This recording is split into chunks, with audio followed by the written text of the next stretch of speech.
Welcome back, everybody, to another episode of the Movie Social. We're your hosts, Ricky and Stephen. What up, what up, what up? Today's episode, we're going to be doing a spoiler review of Lovecraft Country, episode 5. I have 3 episodes left on the show, but it's been picking up greatly. Might I add, this episode is one of the nastiest episodes I've ever seen in a TV show. Like, I think this takes True Blood and a few other shows. I've never seen them, so. But it definitely is a nasty episode in more ways than one. Yeah, from the big old loogie to the peeling of the skin and flesh quite crazily. But yeah, we finally start to see about why they chose Leti's sister to mate with and have around, giving her this power from a potion or whatever they concocted, where she can change into this white woman and walk around basically actually being a white woman, having the privileges of the whites, and nobody knowing that she's really a black woman underneath. But it came at a cost of them wanting her to spy on the cops and their so-called lounge and plant some type of device or whatever in there. And she's discovered some more crazy stuff too during that process. But she took a little spin of the white person's body and got her job at that place that she wanted as assistant manager.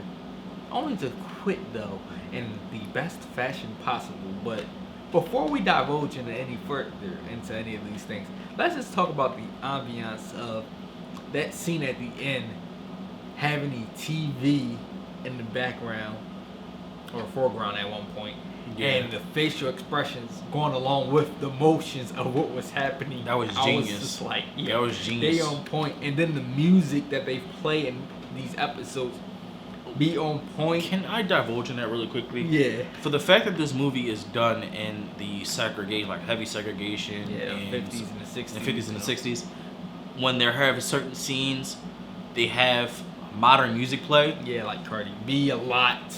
It's crazy. Great. It's great. It brings everything full circle and together. Yeah. Yo. And the music that they're picking goes with the scene either as a comical relief against what's happening, or plays very well of what's happening into fruition without them saying words, just having the music play. Agreed, man. And this series, it's taken it by storm. It's definitely something different with the racism and the segregation of the 50s and the 60s, along with sci-fi, wizardry. It's good, man. It's great. And like as we said, this is a very gruesome episode with like. In that last scene, let's talk about that last scene. Well, not the last scene. Was it the last scene? I think it was. That was the second to last scene. Yeah, but I'm talking about the very last scene. Oh, yeah. When you could actually see the transformation. the transformation of basically like, so it basically. Well, before we even reveal the transformation, we find out that our white lady with the blonde hair, I keep forgetting her name honestly, is either has been this whole time using this potion to pretend to be the male, or something has either happened to the male, or she's pretending to be him for certain privileges and certain things. But we finally see her transform from him and back into herself. And that transformation, so basically he mentioned earlier in the episode that it's like a caterpillar becoming a butterfly. But you can see the transformation as if someone is trying to come out of a shell. You see hands grow up, and then when it went, it's just like you're breaking out of your own shell. But essentially, like your true self starts from the bottom and works its way out, and like that skin of whoever it was starts to peel off, and it's blood and gut. That's the only one I'm confused with. It's like blood and guts and stuff, and it's just weird. Imagine somebody's face getting shot off, and you see the blood splatter and all. That's how they had the skin all peeling, the flesh peeling, and everything. It's like if a child was being born, how it come out with blood and all that over them. And then there was a scene where she placenta and actually had everything. like a still like part of flesh on her face. Oh yeah, That was crazy. but you seen a lot of that in this episode. Yeah. Then you also had the scene that we were describing about the TV where she basically Sodomized that. sodomized this man like badly. With the white heel man. of the shoe. Who was trying to force himself on the black employee. And she already had that feeling that he tries to force himself on people. Mm-hmm. And so she played the well, pretending to be the white lady for a while. Like the white lady wants him. Got him all vulnerable. Hot and bothered. Bent him over. He was okay for a moment there with her about to play in his butthole and all that. But then she shoved the heel of the shoe up his rectum quite a bit. Multiple times. Till it was bleeding all over the place. Blood everywhere. And then she let her skin heal and transform back into her blackness. And then flipped him over, letting him know that a black woman did this to you. Yeah, man. This episode was Well, great. she didn't put it that way. She used the derogatory terms that I will not use on the show.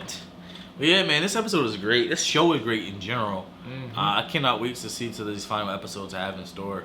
Yeah. It's definitely, the story is coming full circle. Yep. Obviously, there's going to be more, obviously, because it's most likely will be picked up for season 2. But before we even cut, we definitely got to get into Tick beating the living life out of his father. Yeah. Because that led to a few things, too. One, Tick and Leti kind of got on the edge of each other for a moment there because Leti wound up going in the basement with the bat. Yeah.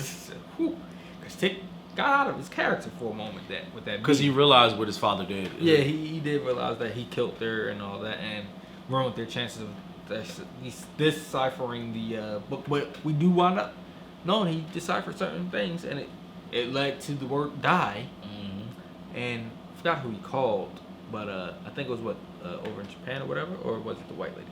I think it was the white lady, the Braithwaite. Because I really couldn't hear her voice on the other end, so. I think it was the Braithwaite that he called, for sure. I believe. I mean, that's just my guess, but I really feel like that's what he called. And his father went down a path, as far as I guess trying to protect him. But like he was, I'm not gonna say this episode did a lot for his character development a little bit. And it revealed who he truly was. His father, Tick's father. Yeah, Tick's father.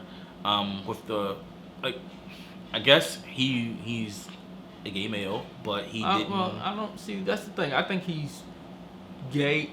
Well, I think he's bi. Okay. In my opinion, because. But then but at first when it first came, when the scene started, it was as if he wasn't okay with that side of him.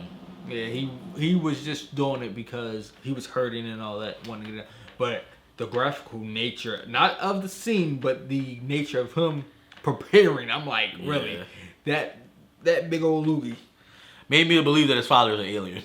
I mean, I was like, what? If you look up Alien versus Predator or just the Alien movie and how he be slot, that's what it looked like. I was like, oh my god. I was like, yeah, I wasn't expecting slobber. Well, that big old loogie to come down like that. Yeah. But then, what if he's an alien though? That would just throw this whole thing into a whole nother story.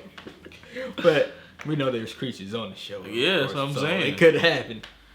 But yeah, then they take him to the as they call it, a drag show. Yeah, it's a drag show.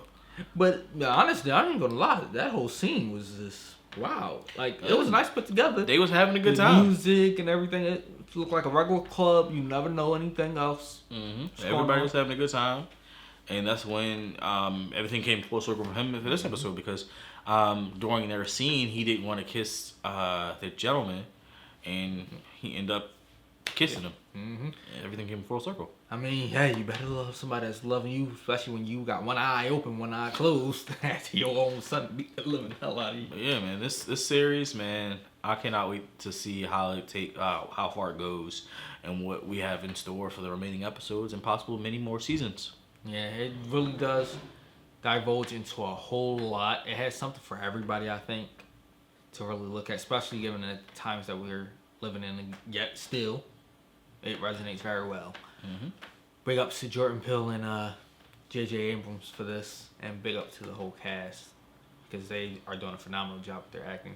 But Let us know what you guys thought about this episode in the comments below.